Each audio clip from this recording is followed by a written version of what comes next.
નમસ્કાર મિત્રો, ફરી એકવાર આપણી યુટ્યુબ ચેનલ પર નવા વિડીયો સાથે આપનું હાર્દિક સ્વાગત કરીશું. જો તમે આ ચેનલ પર નવા હોય તો આપણી ચેનલને સબસ્ક્રાઈબ કરી લેજો, જેથી સરકારી ભરતીને લગતી અવનવી અપડેટ્સ મળતી રહે. અને જો તમે આપણા વોટ્સએપ ગ્રુપમાં જોડાયા ન હોય તો તેની લિંક ડિસ્ક્રિપ્શનમાં આપેલી છે, જેમાં ક્લાસ 3ના વિદ્યાર્થીઓ માટે અને જે શિક્ષક ભરતીના ઉમેદવારો છે તે બંને માટે અલગ અલગ લિંક આપેલી છે, તેનાથી તમે જોડાઈ શકો છો.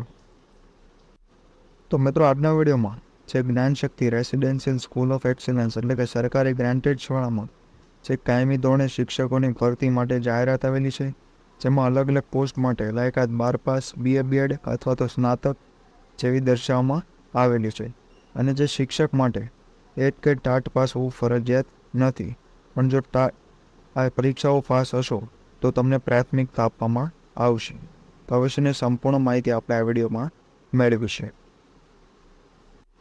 તો મિત્રો, સૌપ્રથમ જોવામાં આવે તો શૈક્ષણિક સ્ટાફ ભરતી ધોરણ 6 થી 8, જેમાં પ્રિન્સિપલ અને એજ્યુકેશન સુપરવાઇઝર તેની સ્પેશિયલ લાયકાત અહીં દર્શાવેલી છે. ત્યારબાદ જે ગણિત વિજ્ઞાન માટે BSc BEd અને તમામ ભાષાના વિષયો જેવા કે અંગ્રેજી, સામાજિક વિજ્ઞાન, ગુજરાતી, હિન્દી, સંસ્કૃત માટે જે BA BEd લાયકાત દર્શાવવામાં આવેલી છે. તે ઉપરાંત કોમ્પ્યુટર ટીચર માટે BCA અથવા તો MCA લાયકાત દર્શાવવામાં આવેલી છે.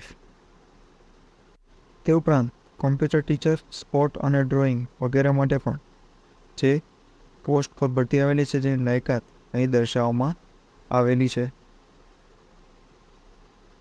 તે ઉપરાંત આપણે અગાઉ જોયું તેમ ટાટ અને ટેટ પાસ કરેલા ઉમેદવારને પ્રાથમિકતા આપવામાં આવશે, તથા શૈક્ષણિક અનુભવને પણ ધ્યાનમાં લેવામાં આવશે.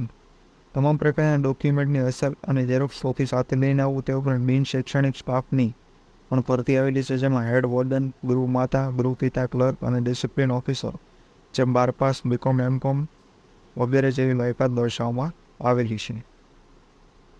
તે ઉપરાંત અન્યમાં રસોઈ કોન્ટ્રાક્ટર, સિક્યુરિટી એજન્સી વગેરે પર ભરતી આવેલી છે. એમાં ઇન્ટરવ્યૂની તારીખ 5/8/2024 સોમવારે બપોરે 12 કલાકે દર્શાવવામાં આવેલી છે. તો આ સંસ્થાનું જે સરનામું છે તે બનાસકાંઠા જિલ્લાનું છે, અહીં દર્શાવેલું છે. તે ઉપરાંત સંપર્ક નંબર અને ઈમેલ ID પણ અહીં દર્શાવવામાં આવેલી છે. તો આજે Gyanshakti Residential School of Excellence આદે ગ્રામ વિકાસ ટ્રસ્ટ સંચાલિત શાળા છે, જે બાબર એટલે કે બનાસકાંઠામાં આવેલી છે. અને આ વિશેની સંપૂર્ણ PDF પણ આપણા વોટ્સએપ ગ્રુપ પરથી મળી જશે. આજના વિડીયોમાં બસ આટલું જ. ફરી મળીશું નવી માહિતી સાથે.